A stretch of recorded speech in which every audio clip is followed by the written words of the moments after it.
Ao vivo comigo, direto dos estúdios aqui de Campo Grande, para todo o estado de Mato Grosso do Sul, pelas ondas da Rede MS, pela primeira vez o entrevisto ao vivo, né? O deputado estadual pelo PT, Zeca do PT. Seja bem-vindo, deputado. Bom dia para o senhor. Tudo bem, deputado? Bom dia, tudo bem. Prazer enorme estar aqui contigo, com tua equipe, podendo falar para os ouvintes da FM Cidade. Um prazer e estou absolutamente à sua disposição. Aproveitando, evidentemente, para, com boa educação, como manda, cumprimentar os seus ouvintes, aqueles que nos escutam. Prazer enorme. Bom, deputado, Mato Grosso do Sul inteiro está na sintonia. A primeira pergunta que eu acho que eu tenho que fazer para o senhor é: a saúde está ok, deputado? Excelente, excelente. No final do ano passado, eu fiz um implante de uma prótese na cabeça do fêmur, que é uma coisa genética. Minha finada mãe teve, meu irmão que faleceu recentemente teve, sem problema, voltei a andar normal, sem dor. E no dia 5 de novembro isso aconteceu. Em março, dia 13 de março, olha que data, dia 13 de março, eu fiz implantes de 6 stents, tranquilo, fui a São Paulo, fiz o check-up, estou andando pelo estado, vida normal, os 73 anos que segue. 73 anos, deputado? 73, faço 74 logo, caminhando para ele. Deputado, como que o senhor avalia o cenário do PT dentro de Mato Grosso do Sul e também com a eleição, né, do presidente Lula, que volta aí a governar o Brasil? Como que o senhor avalia o cenário? Volta a governar o Brasil, né, Rodrigão, e volta a recuperar o prestígio que sempre teve com os setores mais empobrecidos da sociedade, que durante um período foram enganados com a propaganda midiática desgraçada, no sentido de criar um clima de terror, de medo. Olha o comunismo, vai virar uma Venezuela. Eu até achei gozado, ontem mostrei para a Gilda, minha esposa, uma matéria em que o cara dizia: pô, que Venezuela boa, eu pagava picanha a 70, estou pagando a 30, ou seja... o Mato Grosso do Sul reflete isso também. Os 6 primeiros meses do governo Lula recupera, de um lado, a credibilidade internacional, é um grande líder, recuperando a imagem do Brasil. O Brasil volta a ter um papel protagonista importante no cenário mundial, no cenário, portanto, internacional. Recupera o Lula a economia, o custo de vida baixando, o salário aumentando, a empregabilidade aumentando, o dólar caindo, ou seja, volta a ter confiança o povo brasileiro que o Brasil pode viver momentos melhores que já viveu nos últimos tempos, principalmente no governo passado. De outro lado, o governo Lula, em 6 meses, recupera os programas sociais de transferência de renda, de recuperação de cidadania, de dignidade, e agora vem o Mais Médico e a Minha Casa Minha Vida. Com certeza vai gerar, particularmente, um projeto de habitação. Construção civil gera muito emprego. Nós vamos ter muito emprego, portanto, disponibilizado nesse país. Ou seja, o Brasil volta a ter confiança nos seus governantes, né? E eu acho que isso reflete aqui. Eu vi uma pesquisa ontem, para concluir, Lula já com 55, algo assim, de avaliação positiva, que não teve nas eleições passadas. Isso reflete, evidentemente, que na política do Estado tenho confiança de que o PT vai fazer uma grande bancada de prefeito, prefeita, vice-prefeita, vereador e vereador. Deputado, e aí pegando esse gancho, né, da bancada aí de prefeito e vereador para o próximo ano, o nome do senhor aparece aí em todas as pesquisas, né, até então citadas ou feitas agora sobre pré-candidaturas. E a pergunta que eu faço é: o senhor tem intenção de disputar a prefeitura de Campo Grande? Eu me coloco à disposição do partido. Eu não sou um homem de projeto pessoal, não é? Eu sei que vai ter uma enorme cobrança para que isso aconteça. Ontem eu recebi um telefonema à noite já em casa do secretário-geral do PT Nacional, me perguntando sobre isso. Daí você vai ser candidato, nós estamos sabendo das pesquisas. Semana passada, quando do encontro a estadual da agricultura familiar, pouco antes, presidente Lula me ligou perguntando exatamente disso. Conversamos sobre a cirurgia que ele também vai fazer da prótese na cabeça do fêmur, enfim. Portanto, eu estou à disposição do PT. Além do meu nome colocado como pré-candidato, tem mais o nome da nossa ex-candidata governadora Gisele Marques, tem o nome da deputada federal Camila. São 2 mulheres combativas, importantes, respeitadas, são bem-vindas. Eu acho que é importante que o PT demonstre, além de tudo, seu comportamento democrático e, lá na frente, encontrar o melhor mecanismo de escolher um dos 3 nomes, se eventualmente não tiver outro. Eu me submeto a essa vontade, com toda a experiência que eu tenho, eu sei que eu posso contribuir aqui, como posso contribuir muito ajudando a organizar a campanha do PT no interior. Eu lembro que quando a gente fala no PT, né, no seu nome, deputado, eu era piá, eu era criança, né? Aquela disputa ferrenha com o André Putinelli. Foi, em 96. 96. O senhor perde para a prefeitura para ganhar o governo, né, do estado. É até a história política aqui do nosso estado. E daí, hoje, eu vejo o PT, ele conversa com o MDB, ele conversa com o PSDB. Houve a evolução também política aí da conversa entre os partidos? Claro. Primeiro que o tempo faz você atingir maturidade, né? Experiência. Segundo lugar, que a política é a arte do diálogo, né? Em determinados momentos da nossa história, eu sou um dos fundadores do PT Nacional, dia 10 de fevereiro de 1981. Eu estava com 31, 32 anos, lá em São Paulo, num colégio de freiras chamado Colégio Sion, nós lançamos o manifesto de fundação do PT, né? Portanto, um longo período depois disso, nós tivemos até que endurecer nosso comportamento político na defesa da nossa resistência e da respeitabilidade com o nosso partido. Hoje nós governamos o Brasil, governamos muitas cidades, já governamos o Mato Grosso do Sul e outros estados. E aí tem que dialogar. Uma das condições, aliás, Rodrigão, que eu tenho colocado para o PT do estado é de que eu posso ser o candidato desde que tenha, primeiro, uma chapa competitiva de candidatos e candidatas com credibilidade para ter voto, para nós eleger uma grande bancada em Campo Grande. Segundo lugar, que a gente possa construir um arco de aliança de centro-esquerda, chamado Campo Democrático Popular, que tem o PT, que tem o PV, que tem o PCdoB, mas que tem o PDT, se possível, que tenha a União Brasil da Rose Modesto, que tem o PSB do Ricardo Ayashi, para a gente poder entrar na disputa com condições efetivas de ganhar. Até porque eu percebo, se me permitir, fazendo uma análise de um outro lado, de que muito provavelmente o campo à direita vai estar congestionado. Você deve ter, pelo menos hoje tem a pré-candidatura do Polon, bolsonarista de raiz, né? Você tem a pré-candidatura à direita da atual prefeita, que também disputa esses votos à direita, e tem do Beto Pereira, que é o candidato do PSDB, que também disputa esses votos.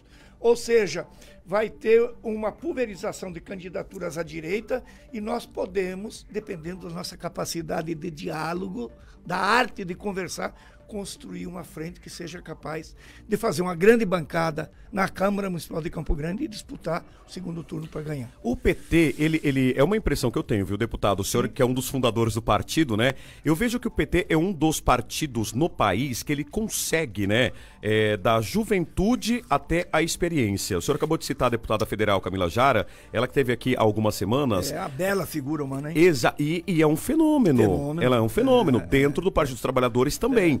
E é isso que eu pergunto, o PT, ele não envelhece, deputado? Não envelhece porque ele é capaz de mexer com o imaginário, com o sonho, com a utopia. E ninguém carrega, o Rodrigão, você já foi jovem, mais jovem, você é ainda um moço, eu já fui, e a gente quando é jovem sonha com liberdade, sonha com fraternidade, sonha com um lugar mais humano, mais justo, que permita dignidade e cidadania ao conjunto. Nós não temos esse Brasil hoje. Quando a juventude se depara com isso, fala, eu tenho que fazer política. E o Lula é muito feliz numa frase que diz, se você discorda de tudo que está errado, entra para a política e mude. Não é?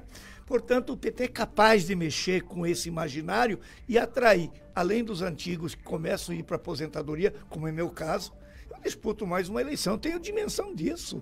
Eu vou para 74 anos, se eu for disputar em 2026 uma outra vaga, eu já vou estar com 76 anos. Chega, né? Portanto, é bem-vinda essa juventude, expressa na figura da Camila, expressa na figura da Gisele, expressa na figura da Luísa, que está na Câmara Municipal, expressa na figura da Gleice, nossa companheira deputada, uma moça, uma menina moça na Assembleia Legislativa, do próprio Pedro Kemp. Isso é altamente positivo. Bom, vou pegar o exemplo da Gisele que o senhor está citando, ela que surpreendeu também nas eleições para governo, sem dúvida, né? Sem dúvida. Ela venceu o ex-prefeito de Campo Grande. Exatamente, ela Nós tivemos uma votação expressiva que demonstra que o PT tem uma base social forte, né? Uma base social forte, que vê no PT a alternativa para a construção desse sonho, da sociedade mais humana, mais solidária, mais justa, né? Que permita a dignidade a todo mundo. Ah, mas isso não é comunismo. Que comunismo? Quem está falando de comunismo? Quem que quer comunismo? Onde que está o comunismo hoje no mundo, no planeta?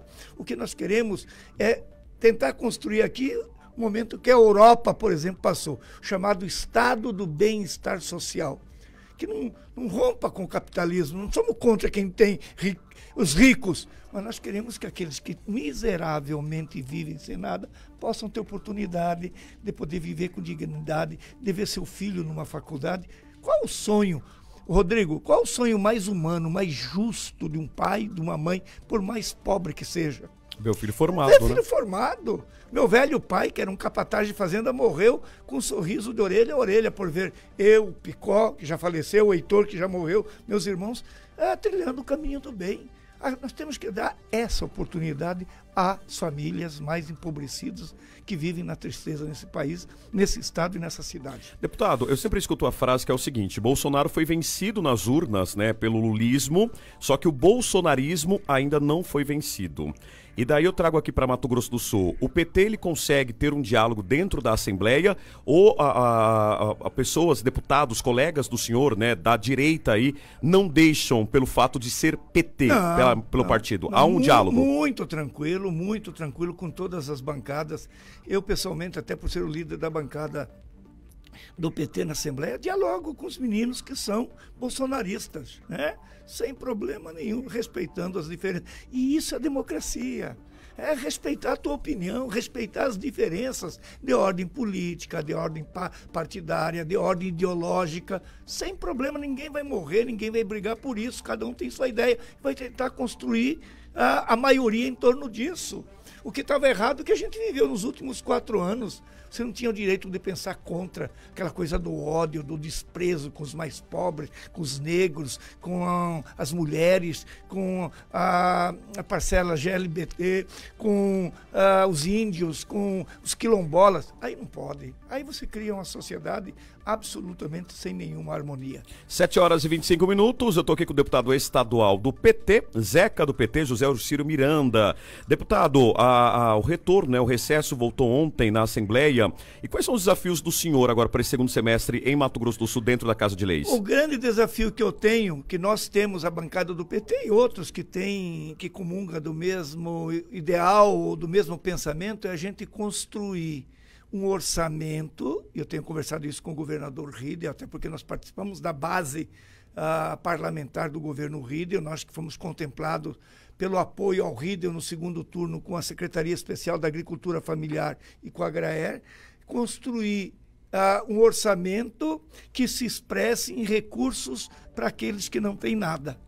Eu tenho falado com o Riedel, é inadmissível, e continuo absolutamente achando isso, que um Estado que tem um orçamento previsto de arrecadação de receita para o ano que vem, para 2024, de 25 bilhões de reais, não tenha 100 milhões para a agricultura familiar, por exemplo, para os assentados, né?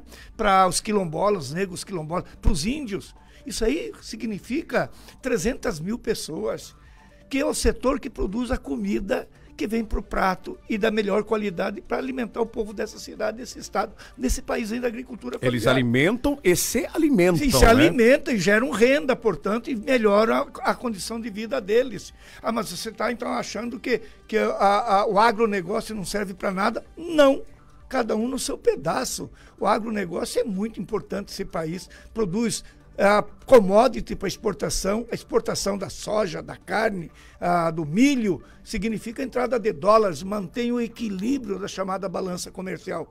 Agora, a gente não come a soja só, não é? É preciso, de um lado, processar isso, e de outro lado, nós precisamos de outras vitaminas, enfim, de outro tipo de alimentação que dê condições das pessoas poderem sobreviver bem. Eu li recentemente, deputado, o senhor pode me corrigir, eu acho que tem uns 2 meses que eu vi, eu não me lembro o site, falando assim, Zeca do PT saiu bravo daqui, saiu bravo aqui da Cagileis, falou que vai deixar a base aliada do governador. E isso que o senhor está falando, essa democracia ela é importante porque nem tudo a gente vai concordar com o que é colocado ali dentro. Claro, né? claro. É aquela que volta a história do Lula, a inteligência política do Lula. Ele diz assim, o nosso papel é colocar o pobre no orçamento. Rodrigo, na verdade, historicamente, os orçamentos públicos da União, do Estado, dos municípios, contemplam as parcelas mais ricas, sabe? Os mais pobres, historicamente, ficaram com migalhas que caem da ponta da mesa, daqueles que vivem com soberba, com desprezo até com essas parcelas, que produzem a riqueza. O cara que tem 50 mil hectares no Mato Grosso do Sul, ele que cuida disso tudo? É nada. Ele vive em São Paulo, vive no Rio, na praia, em Belo Horizonte, em Florianópolis, enfim. Vive bem, tem direito de viver bem. Quem produz lá, quem cuida das coisas dele, é o trabalhador. Que não tendo o poder econômico, ou seja, não detém os meios, a riqueza, o patrimônio, a terra, ele tem que vender o trabalho dele, a força de trabalho, ele vive disso. Né? Portanto, esse cara tem que ser bem recompensado. O PT volta com os programas sociais, a gente não vai achar empregado. Vai, só que esse empregado vivendo minimamente com dignidade, ele vai querer se qualificar e se qualificando, vai querer um salário melhor. É assim a vida, e é assim que tem que ser. Bom, recebi aqui Zeca do PT, deputado estadual, feliz em entrevistá-lo. Eu estou aqui há 2 anos, né, no horário da manhã. Primeira vez que eu te entrevisto, deputado, Verdade. Quando eu era ali jornalista, quando eu era repórter de rua, eu já te tinha encontrado em outras oportunidades, mas ao vivo para todo o Mato Grosso do Sul, pelas ondas do rádio, é a primeira vez. Microfone aberto, volte mais vezes. Obrigado. Feliz em conhecê-lo pessoalmente, saber que o senhor está bem. Obrigado. Já passou por aquilo, já passou o Kemp, o Vander, a Camila Jara. Tava faltando o senhor. Pois é, e eu te assisto muito na televisão. É mesmo? Te assisto, eu e Dona Gilda. Mande um abraço a Dona Gilda. Ela está nos escutando Dona agora. Gilda, Dona Gisele Barbosa mandou um abraço para a senhora. Falou assim que da próxima vez vai mandar uma lembrança, porque nossas agendas não se bateram aqui. Mas, forte abraço para Dona Gilda. Nós temos uma relação muito boa, com todo carinho, chamamos de Giza. Já Giza, tivemos mais, né? Enfim, dizer para ti da satisfação também de te encontrar pessoalmente, te encontrar bem, agradecer a vocês, a FM Cidade, de me permitir esse espaço, cumprimentar a tua equipe e particularmente desejar um dia bom de trabalho para nós todos e ao povo dessa cidade e desse estado. Zeca do PT, para rever essa entrevista, pessoal, acesse nosso site diariodigital.com.br,